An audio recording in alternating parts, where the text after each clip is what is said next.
Ақмола облысы Атбасар қаласы Еркежан бөбекжайының меңгерушісі Қасымова Гүлдена Арыстановна.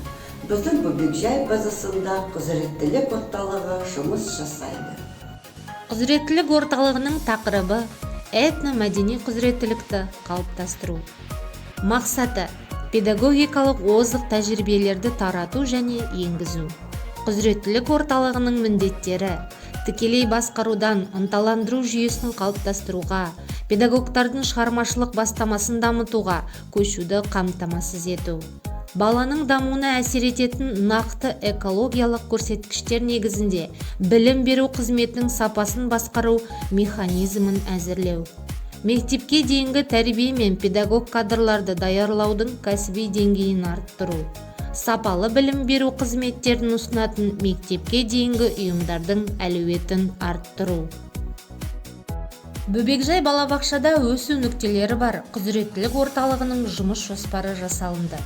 Жыл бойына мектепке дейінгі білім беру жүйесіндегі жаңа қиындықтарды жеңу тәжірибесі, білім берудегі инновация, табысқа жету жолы, этнографиялық даму, мектепке дейінгі тәрбиенің мәдени дамуы тақырыптарында тәжірибелік семинарлар өткізілді. 2024 жылы тәрбиешілер республикалық семинарларға қатысты.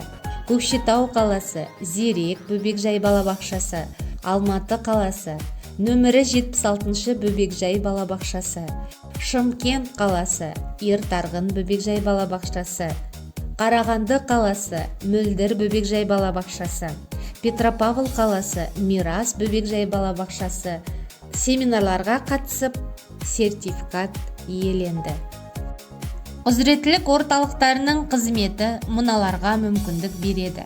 Педагогтардың шығармашылық бастамасын дамыту, бірлескен жұмыста кәсіби деңгейін көтеру, баланы дамытуға бағытталған білім беру қызметінің сапасын жақсарту. Атбасар ауданының бөбекжайлары сапалы білім беру қызметтерін көрсетіп, өз тәжірибесін белсенді түрде таратып, ауданның барлық мүдделі педагогтарына жұмыстың тиімді әдістері мен формаларын меңгеруге көмектесуде.